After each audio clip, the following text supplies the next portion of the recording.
తిరుపతి తాతానగర్లోని ఓ private స్కూల్లో చదువుతున్న ముగ్గురు 10వ తరగతి విద్యార్థులు మిస్సింగ్ అయిన సంఘటనలో కేసులు గంటల వ్యవధిలోనే ఈస్ట్ పోలీసులు ఛేదించారు. మిస్సింగ్ అయిన విద్యార్థులను మదనపల్లి సమీపంలోని దామల చెరువు రైల్వే స్టేషన్లో గుర్తించారు.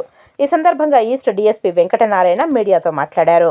డిసెంబర్ 7వ తారీఖు రాత్రి 11:30 గంటలకు ఎం పునీత wife of M Bhaskar MG కట్ట నివాసి అయిన ఆమె తన కొడుకు రవిశంకరాచారి ప్రశాంత్ ఇంగ్లీష్ మీడియం స్కూల్లో చదువుతున్నట్లుగాను ఇంటికి రానందుకు స్కూల్లో విచారించుకోగా వాళ్ళ కొడుకే ఫోన్ చేసి ఆమెకు వేరే ఫోన్ ద్వారా మేము ఇట్లా వెళ్తున్నాము, బయటికి వెళ్ళిపోతున్నాము, మేము చదువుకోమన్నట్లుగా చెప్పడం జరిగింది.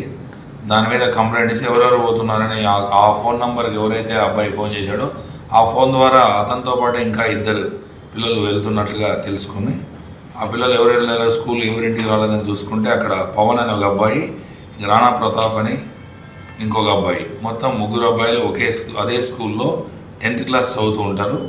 వీళ్ళు 3 వెళ్ళిపోయినట్లుగా ఈస్ట్ పోలీస్ స్టేషన్లో ఫిర్యాదు ఇవ్వగా ఆ ఫిర్యాదుపై ఎస్ఐ గారు కేసు నమోదు చేయడం జరిగింది.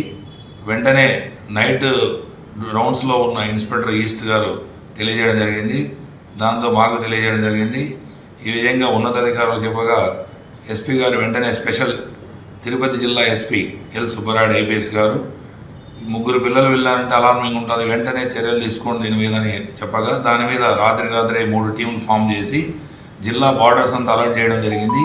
వీళ్ళని ట్రాక్ చేస్తే మనకు రైల్వే స్టేషన్ ద్వారా ఆ టైం చూస్తే వాళ్ళు పోయిన 1 గంట తర్వాత పోయిన ట్రైన్లన్నీ మానిటర్ చేసుకున్నప్పుడు మనకు చిత్తూరు రోడ్ కట్ ఆఫ్, ఇటు బార్డర్లో మొలకల చెరువు ఏరియాలో, తర్వాత ఇటు రేణిగుంట వైపు అన్నీ చెక్ చేసుకోవడం టీముల ద్వారా చేయడగా మనకు మొలకల చెరువులో ఈ పిల్లలు ఈ ఫోటోల ద్వారా అక్కడ ఐడెంటిఫై చేయడం జరిగింది.